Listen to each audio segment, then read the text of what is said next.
Once upon a time there was Irish ways and Irish laws, villages of Irish blood, waking to the morning, waking to the morning.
So ladies and gentlemen, my name is Jack. I'll be bringing you around, Jack Redmond. I'm from Ireland originally. I'm 27 years of age. I have been working in tourism in Ireland now for the last few years, the last 4 years or so, kind of on and off. This is my first trip with OAT, my first time giving a tour with OAT. So I know we have some veteran travellers with OAT with us. Welcome back. Here we are at dinner, our first night. Choice of appetizer, main course, and dessert. And, very nice restaurant.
A very old stone fort right now.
Soup and sandwiches for lunch today.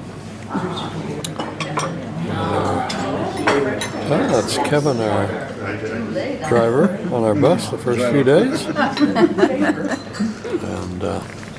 we have a little view on the other side of the dining room out to the sea.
Here we are waiting to get on our carriage rides.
So here we are, enjoying our refreshments after our horse cart ride up in the mountains. Having some Irish coffee, some hot toddies, various good things.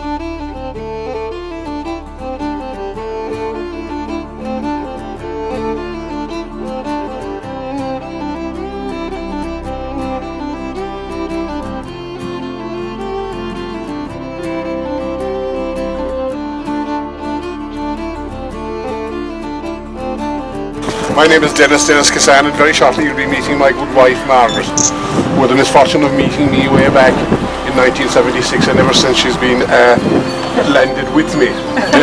We're surviving. We built this bungalow in 1980 when we got married, September 1980. I was born here in the Old Store Cottage in 1951.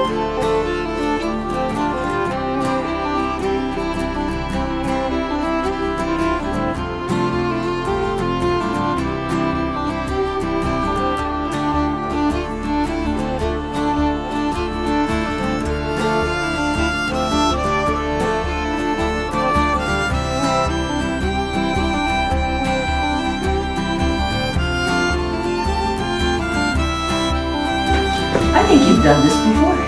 I think I have. If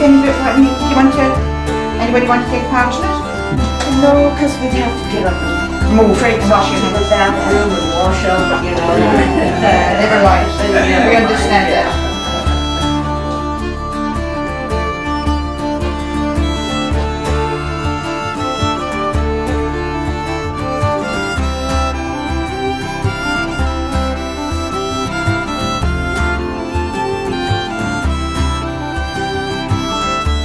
You just put a little bit of egg wash on top then.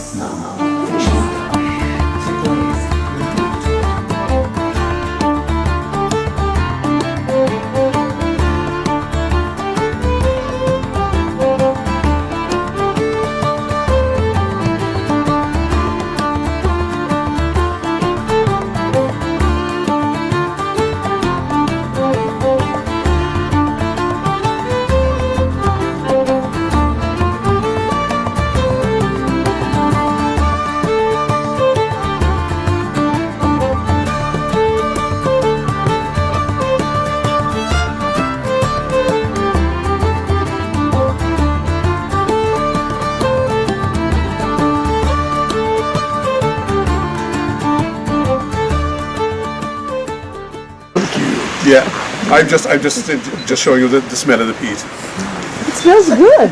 Yeah, it's But I want to get out of the way. it's an acquired smell, isn't it? I like it. Yeah. I Yeah, like it. that's good. Well, when I was a child, that material heated our homes and cooked our food. Yeah. And in 1957, lo and behold, electricity arrived and changed our lives. Yeah. This is 6,000 years old. This is 6,000 years old. This has taken 6,000 years to grow. And I'm not losing it. My wife tells me I am, but I'm not, because it actually grows. And every 100 years it expands by 1 inch.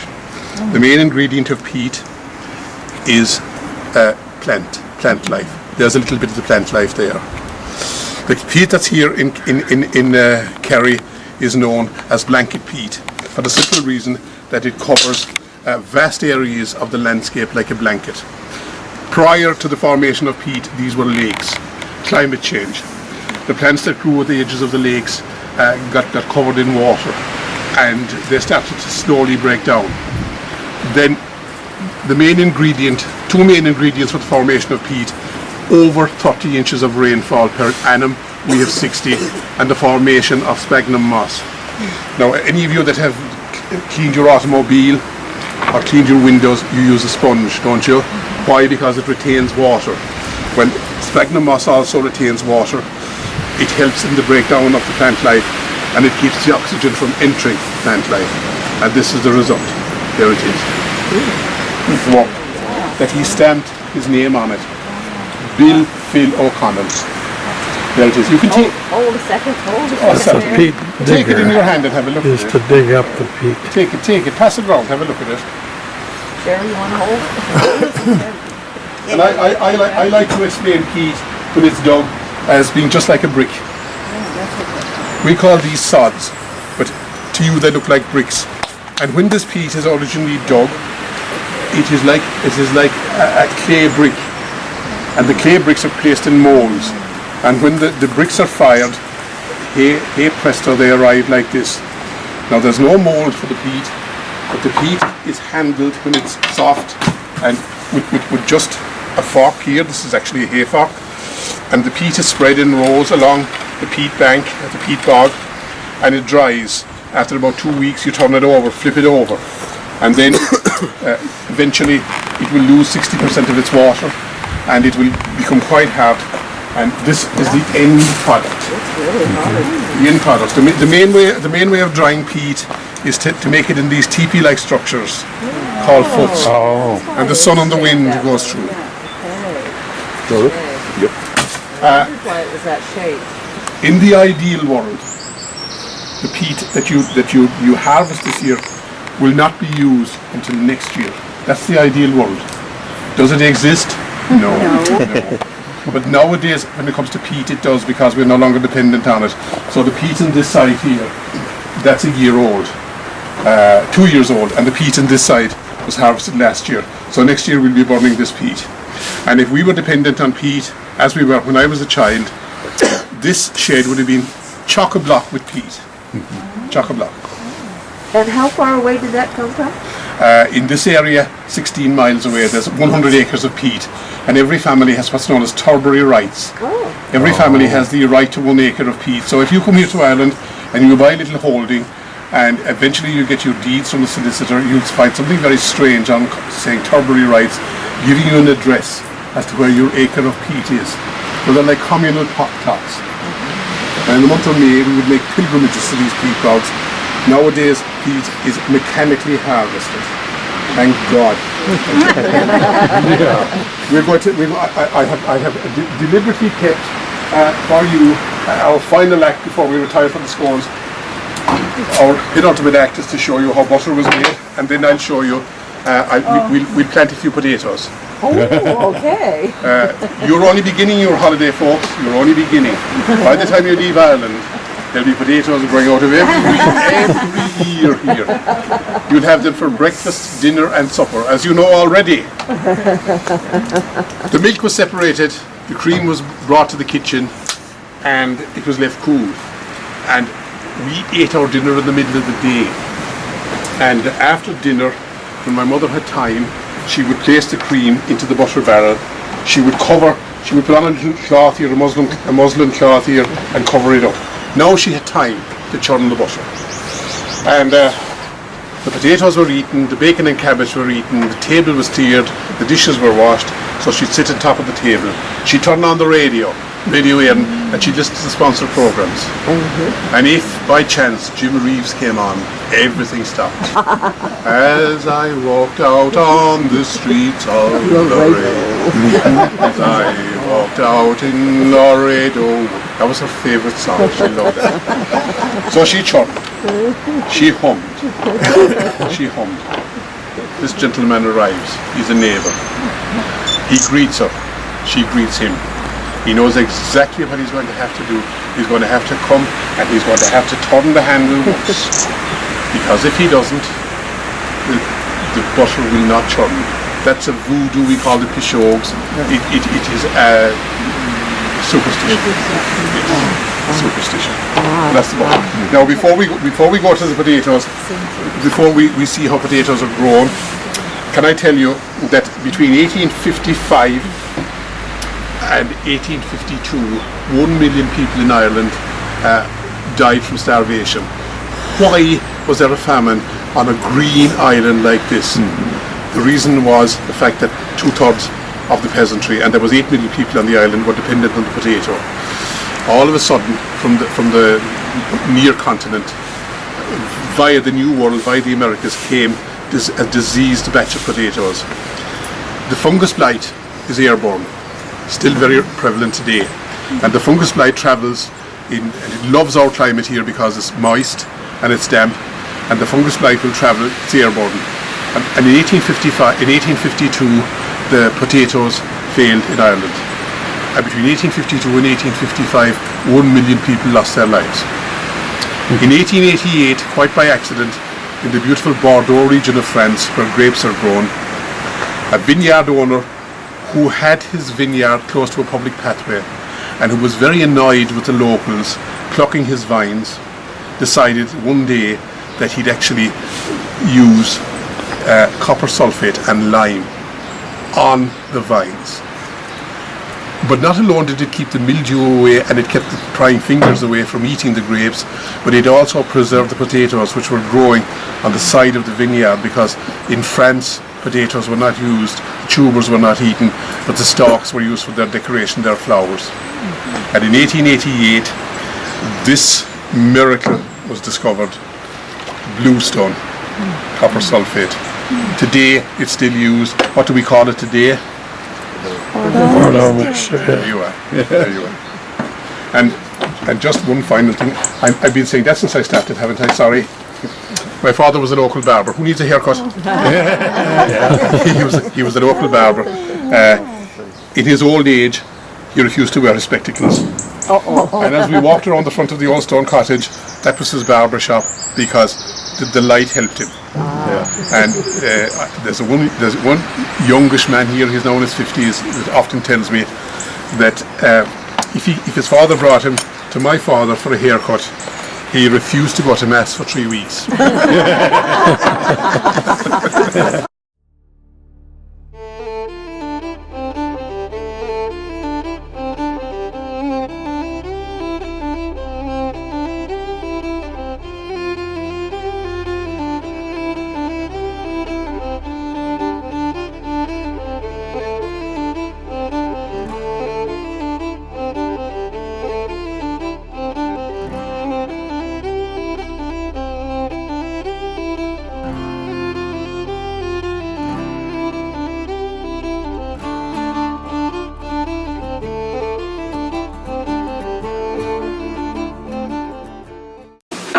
Now we're going to get to taste the scones, or to eat the scones. So make yourselves at home, folks. There's tea and there's coffee arriving. Very good. Not alone is Kevin the best driver in Ireland, he's also the best waiter in Ireland. Thank you, Kevin. Top up of coffee? The sun's behind you. Top up of coffee there? Just a little bit, thank you. That's fine. Anybody else? You okay? Sorry, have a Sorry. little bit. Sorry. Thank you. Perfect coffee. Would you like some more scones? I have a few more in the kitchen if you'd like some. Oh, sure. I must away now, I can no longer tarry. This morning 10 past, I have to cross. I must be guided without a stumble into the arms I love the most.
That's where we had lunch today, at the South Pole Inn, just on the outskirts of Dingle.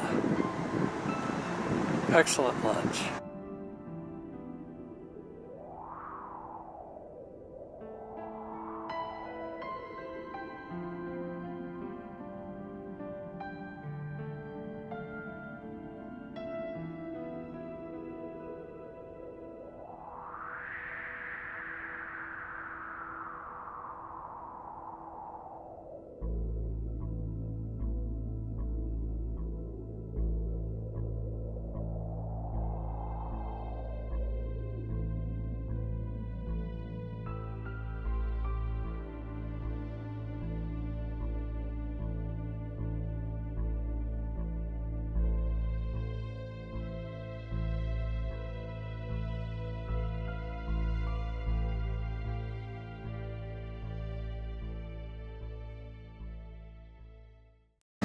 Now, Shackleton would go again to the Antarctic, and he did ask Crean to go, but this time Crean had an answer for him. He wrote in a letter, "I have a long-haired pal now." He'd met a local girl from this very village, the village of his birth, and he was going to settle down and retire from the Navy. Exactly what he did. Now, her father happened to be a publican in this village, so what did Tom Crean decide to do? Run a pub. Because we only had 9 pubs in the village at the time, we definitely needed a 10th pub. It was a 1-storey thatched cottage when the Creans bought it. They had it built up to a 2-storey building, pretty much as it is today. You're all sitting in Tom Crean's kitchen. This is the side they lived in, that's why there's one front door there. Another front door on the other side is where the bar was. Tiny, tiny little bar. They had 7 beds upstairs, some of them they used to let out as an inn. Continued to run the pub for a good few years, till one day Tom Crean was moaning and groaning. His wife got sick of him. She sent him to the doctor. The doctor knew straight away he had a burst appendix. Sent him the 20 miles into Tralee to the nearest hospital. Unfortunately, there was no surgeon on call. He had to go all the way down to Cork Hospital. And in that time, septicemia set in and he passed away 2 days later. Tough way to go for such a tough man. Now, his funeral was one of the largest ever seen in our small little village of School here. There were thousands of people turned up for it. His old sea comrades marched his coffin on their shoulders from the church up in the middle of the village here, stopped outside the pub, then they continued the 1.5 miles to Ballinacurty burial ground, where Tom Crean is actually buried in a tomb he built himself. One of his daughters died when she was 4 years old. He built the family tomb, so he buried alongside his daughter. Wife ran the pub for a good few years after that, till in 1953, when she was too old, the pub was sold by the Crean family.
Shoot over and feed some lambs now first. So this is my home place. So we farm sheep here, and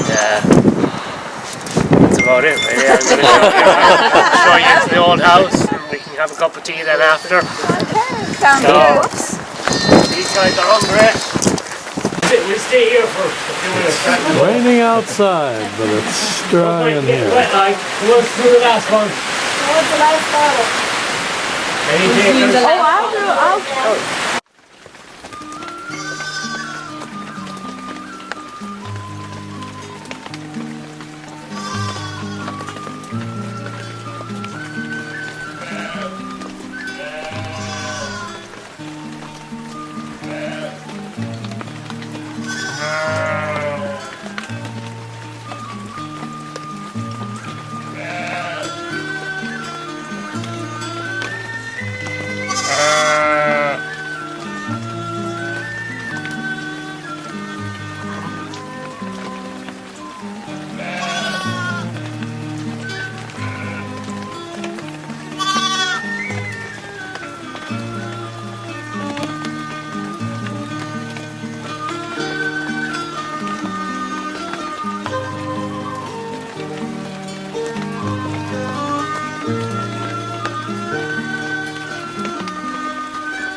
Folks, I'll just tell you a small bit about myself as well.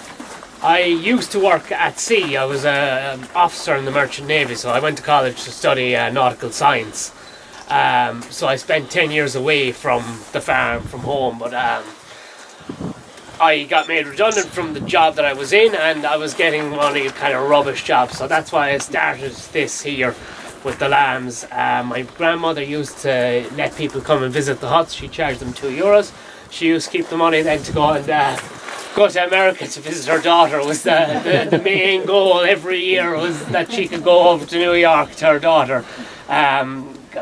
So she was the only daughter that was out of Ireland, the only one of her children out of Ireland, so she used to try and get over every year to visit, and she had a sister over there as well, so that was the aim of the game.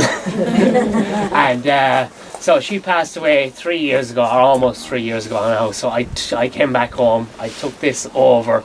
I kind of added the lambs and added the teas and coffees and stuff like that, because my grandmother never wanted to expand on anything, because it was enough for her that she was just ticking over, you know, meeting people every day. She used to love to meet everybody, and there used to be so many the private drivers and bus drivers that used to call up to her, because they all knew her from being here on the road, you know.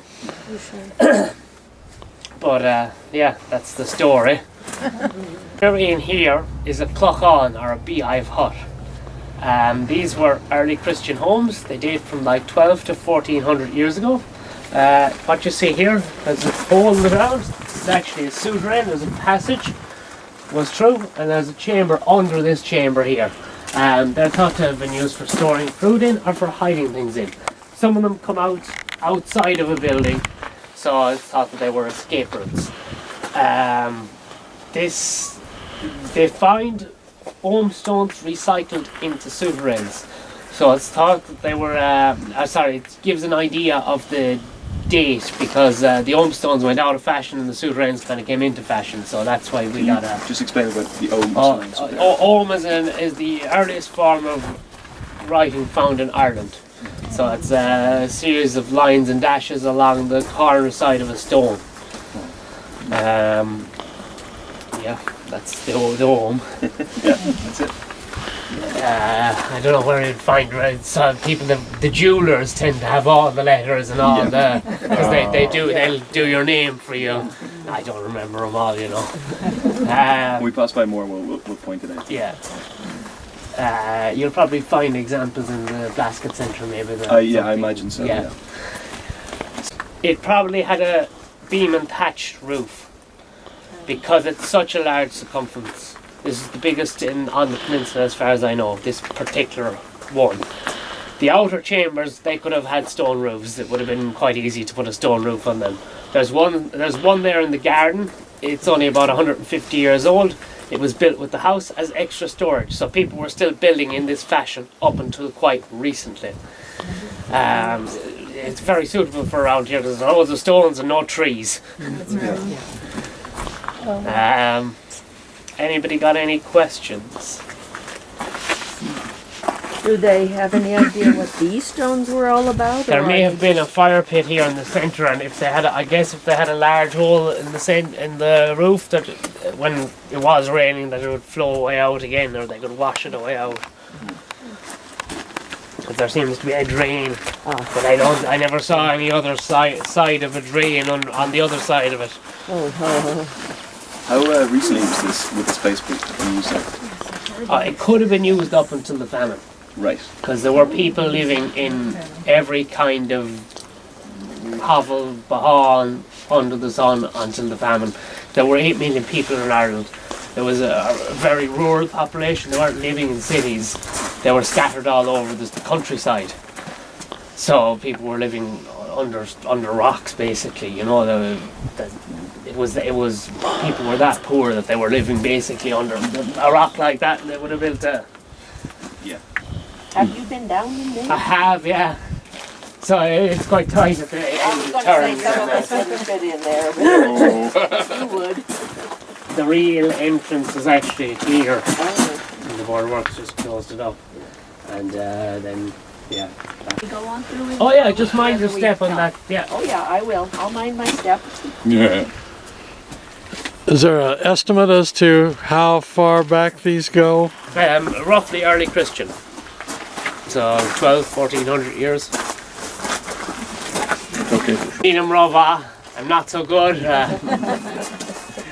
Cada state is, where are you from? Agus Hamo, Hagahindan on the Start stuff. Are you all from America? So, yes? Yes. Hamo on the Start the United States. Oh. This is the Irish language. United is ain't the Start state. What about please and thank you? Gurb Mina Margaret, ha fáilte rót. Thank you very much. Agus ha fáilte rót is you're welcome. I'm sure Annie Asanish. The weather is very nice right now. For the Just moment. wait. For the moment. Peter nach feic sé ráid asig cúpla